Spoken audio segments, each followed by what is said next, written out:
I'm honored to be here, ladies and gentlemen. And while I'm here in a beautiful hall, while I'm here sharing smiles as we speak right now, more abductions are going on, more killings are going on. On the 15th of January, we had an election. I was running for president and I believe that I won. But since that day,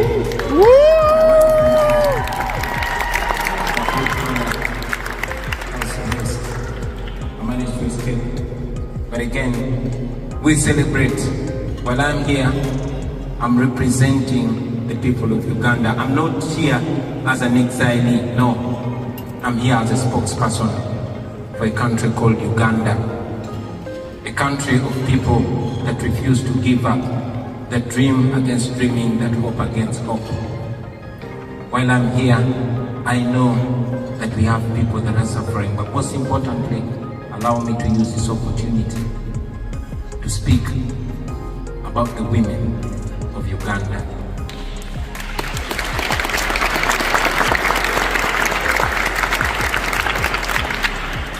While so many people are bearing the pain, but the women of Uganda in a very special way are standing in the gap. No class, no level is safe. From the woman that sells in the market, right to the new First Lady of Uganda, my own wife, was raided on the 23rd of January, beaten up by more than 70 soldiers that broke into my house, stripped my wife naked as they filmed. And General Muhoozi Kainerugaba, who is the Chief of Defense Forces and son of General Museveni, who is the President of Uganda, tweets naked pictures of our comrades, tweets subjugated pictures of my wife with pride, celebrating that he's winning. But not just my wife, the strong women that go up to paying the ultimate price. Women like my sister, Edith Katende, the wife of the spokesperson of our party, Alex Waiswa, who died a few days ago when the husband was even denied a chance to nurse her and even denied opportunity to lay her to rest. Women like Irene Nachibuka, who was so much of my fan that she had a tattoo of my name on her leg. That was reason enough to kill her and she was buried. Women like Monica Chibalama, the wife of John Bosco Chibalama, my friend who was abducted and kept missing for 7 years. The wife demanded for him, refused to give up until one day she was also found suspiciously dead in her house. Women like Fauzia Natalie, who we fondly call Mama Chemni, the wife of my personal political assistant, whose house was raided and she was picked up by the military in full view of cameras, all that is recorded. She's kept in military detention for 37 days, even against the court order. Women like Agatha Nazua, who we fondly call Blue Tick, she was abducted and she's still missing. All mothers, daughters, wives and spouses of the political prisoners. Female political prisoners like Olivia Lutaya, who has spent years in prison for simply wearing a t-shirt that has my picture on it. Women like Sauda Madada, women like Doreen Kaija and many others, the whole day in high regard. But most importantly, ladies and gentlemen, we look at the solution and not at the problem. Now that we know the problem, now that it's clear that Uganda is under dictatorship like many other countries, and now that I have the opportunity to speak for those millions of people, to the modern world, to the United States of America, who we know is the world's biggest democracy, we request you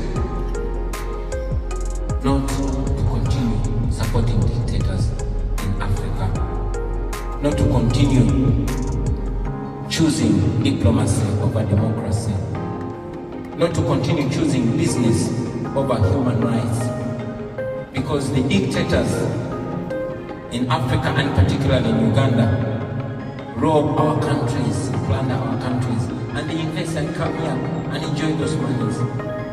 These are dictators that abuse democracies, but they enjoy and benefit out of them. We request you to use the tools that you have to sanction those gross human rights violators, the abusers of democracy and the rule of law. Don't allow them to enjoy the money they steal from our countries.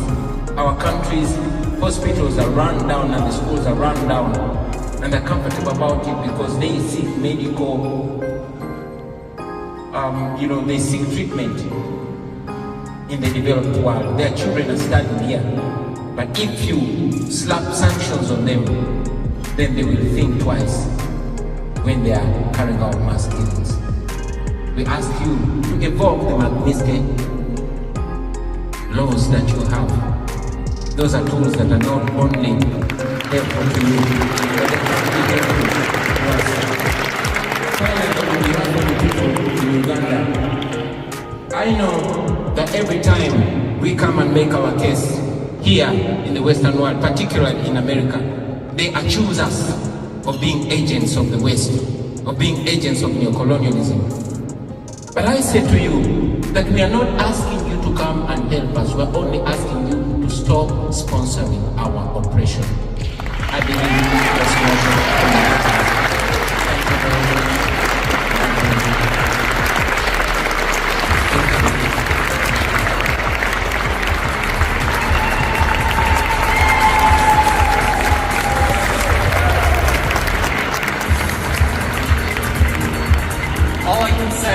All I can say is that on behalf of the Renew Democracy Initiative, we are truly honored to be able to recognize Bobby Wine here today. Thank you, Bobby.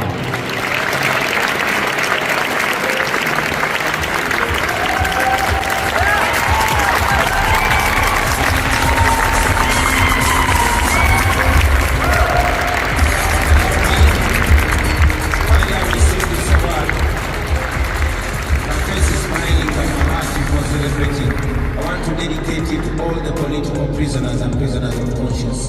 Dr. Kiza Besigye, my deputy president, Honorable Mwanga Chifumbi, the women in prison, those that are in detention, those that are missing, and those that have been killed. Your pain will never go in vain. We can only honor you by not giving up and by standing for the cause that you are paying big price for. One day we will